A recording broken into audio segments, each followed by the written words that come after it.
Je vais vous parler de cette technique de paillage. Donc paillage, c'est aussi un terme qui est remplacé par certains par le mulch ou le mulching, c'est plus le terme anglais, au compostage de surface.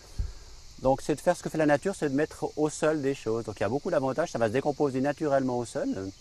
Mais en même temps, ça va empêcher une partie de l'évaporation de l'eau qu'il y a dans le sol. Donc on a un sol qui va garder l'humidité un peu plus. Donc c'est intéressant, surtout à certaines saisons en plein été ou de certains climats.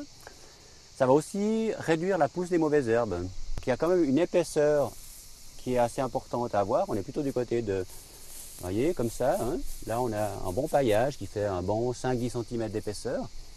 On peut le faire avec du gazon, avec de l'herbe qu'on vient de fraîchement tondre. On fera toujours attention de ne pas poser le paillage, surtout s'il est humide, contre le plan d'un arbre. Vous voyez, si on le colle à ras de l'arbre, on va garder l'humidité contre le pied de l'arbre. Ça va créer de la moisissure, de la pourriture. Donc ça met en danger un pied d'arbre, un pied de tomate, un pied de salade, un pied de fenouil, etc. Préalablement, il y a 2-3 choses à faire. Si je prends le paillage qui est là, voilà, l'herbe va passer un petit peu à travers parce qu'on a des herbes coriaces comme ici du chien-dent ou comme ici du liseron ici. Hein. Donc il y a une préparation de sol à faire avant. Donc là, je nettoie un petit peu mon sol. Si je prends le sol ici, vous voyez, la terre est belle. Puis là-dedans, je trouve un lombric. Ce n'est pas un ver de terre qui va en profondeur, il va décomposer la matière végétale en surface. Avant de pailler, je vais arroser copieusement. Donc là, je peux arroser plus copieusement que ça. Je peux facilement mettre un arrosoir pour ce tas, voire même 2 arrosoirs, pour que le sol soit bien humide. Et après, je paille par-dessus.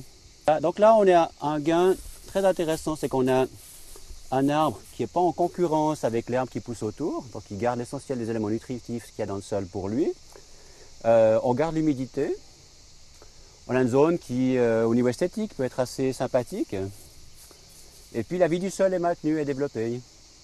Maintenant, si on a une saison très très sèche, il faudra arroser. Même si ça garde l'humidité dans le sol, il y a quand même une partie qui s'évapore par les feuilles. Hein. L'arbre, il va transpirer par les feuilles. Il va prendre l'eau du sol, il va perdre de l'eau par les feuilles. Donc là, au niveau de l'arrosage, on arrose au pied et très copieusement comme ça, pour que l'eau descende vraiment en profondeur dans le sol. C'est quelques éléments qui sont proposés là, avec des branches broyées à tondeuse à gazon ou au broyeur, avec des copeaux qu'on peut trouver dans le commerce. Mais chez soi, on a souvent tout ce qu'il faut pour pouvoir utiliser cette technique. On le fait aussi dans le jardin. Hein, on désherbe une partie du jardin. On enlève certaines pousses des tiges de tomates. On peut très bien les poser directement au pied des tomates. Hein, ça, c'est un paillage. On peut très très bien apporter du compost, même demi-mûr, ou même des déchets de cuisine qu'on pourrait poser là-dessous, hein, du frais qui va se décomposer assez rapidement, par-dessus un paillage, avec du gazon par exemple, avec de l'herbe, puis encore par-dessus un paillage supplémentaire, plus coriace. En dernier, on mettrait le plus coriace, comme du branchage broyé.